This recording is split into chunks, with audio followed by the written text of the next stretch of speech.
Hey guys, it's Amanda with Purple Panda Productions, and today we're going to talk about the Canon C70 versus the Canon R5 and which one is best for you.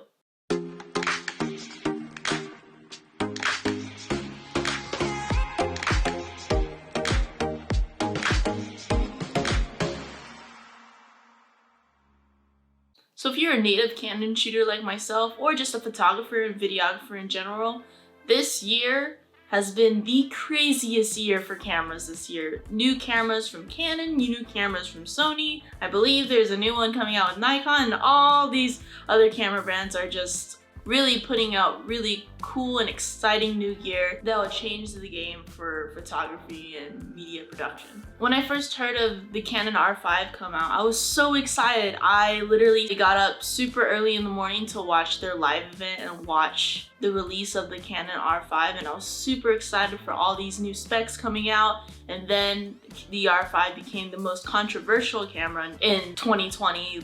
There were overheating problems. There were said to be a multitude of marketing issues in terms of what people's expectations of the camera are versus how it performed. And then the Canon C70 came out, and that changed the game for everybody.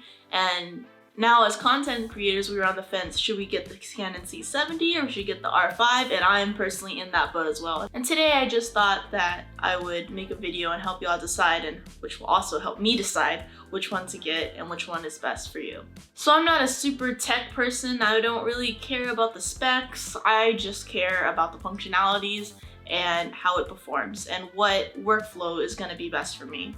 Now, it has been said that the Canon R5 is mainly a photography camera with incredible video features, and the Canon C70 is a cinema camera, a new hybrid cinema camera, in fact, for video uses. The Canon R5 has that 12 frames per second mechanical shutter and that 20 frames per second silent shutter, which is great for photography. While the Canon C70 has no record limits, no signs or no reports of overheating, and an unbelievable amount of recording features. In my opinion, I think that the Canon C70 is geared towards videographers and solo filmmakers. Canon is really trying to test the market for those of us like me who are a DSLR/mirrorless primary shooter for video, and trying to see if those bigger, more hefty cinema cameras can fit into a very small package. And that's something that definitely caught my attention. Now, with that being said, there are a lot of different features of a cinema camera that don't necessarily come with a mirrorless or DSLR camera that has a learning curve to it. Now let's look at the sensor. Now the Canon R5 has a full frame CMOS sensor just like the EOS R that I'm using right now. But then the Canon C70 has a Super 35 DGO sensor, or dual gain output. Now for these two sensors, both of these cameras natively use the RF mount, which I thankfully have some RF lens. So if you have an RF lens, that's great. But if not, and if you have some of that EF glass, if you already have an EOS R and have that RF to EF adapter, then you can easily transport that over to the R5, whereas the Canon C70, you would have to buy a different adapter that you're using to transport that Super 35 sensor to that almost full frame look with your EF glass. But in turn, that will give you about, I believe, one extra stop of light, and that's great for situations when you're shooting in low light. The Canon C70 has the Digic 7 DV7 image processor, whereas the Canon R5 has the Digic X processor, if that's something you want to keep in mind. For video modes, this is where it gets very interesting. Now, the Canon R5, as we all know, can shoot 8K RAW, but that does come with some overheating limits and is a complete nightmare if you're editing on your computer. Now, I'm not sure how the Canon C70 files will match up to the computer, but I will be very interested to know once that camera is released and shipped out to the public to see how our computers will handle those type of files. The Canon C70 and the EOS R5 both shoot in 4K, 422 10-bit, and 120, 60, 30, and 24 frames per second. Now, the interesting thing with the Canon C70 is that they have this thing called 2K crop mode, which will allow you to shoot in 180 frames per second. And another interesting thing is that when you're shooting in 4K 120 with the Canon C70, you will get that dual pixel autofocus as well as audio from that file. whereas the R5 will not capture audio from 120. Now, another advantage that the C70 has over the R5 is that it shoots in Canon Log 2 and Canon Log 3, which gives you more dynamic range. As advertised, the Canon C70 will have about 16 or more stops of dynamic range, whereas the R5 will not be at that degree. The Canon C70 also gives you an option to put your user LUTs in, whereas the R5, in order to do that, you probably have to get something like the Atomos Ninja 5 monitor. Both of these cameras, like I said before, have dual pixel autofocus, and the C70 with deep technology has had a better enhanced face and head detection. If you currently have an EOS R like me, with the R5 you will get a normal 3.5mm microphone jack.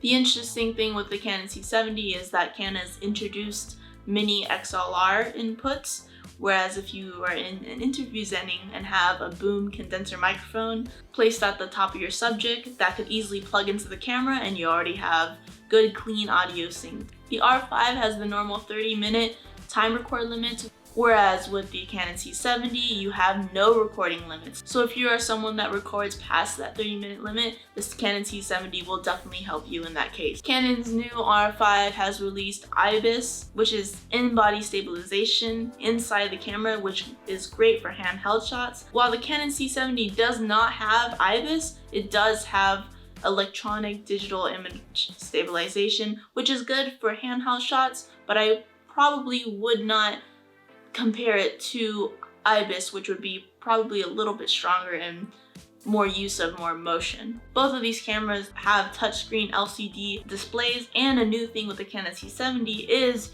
just like a DSLR or mirrorless camera, you can flip it, which is a great feature of a cinema camera. Now, one of the main differences between these two cameras is the R5 has an SD card slot and a CF Express card slot, which in the Canon C70 situation only has dual SD card slots, which is pretty interesting for a cinema camera. So keep that in mind. Some unique things about the Canon C70 compared to the R5 is that it has a BNC time code input/output connector, so if you have multiple cameras, such as already having the C200 or a C300 Mark II or Mark III, you can sync those in post a lot easier. The Canon C70 does have built-in ND filters internally, whereas the Canon R5 you would have to buy those separate.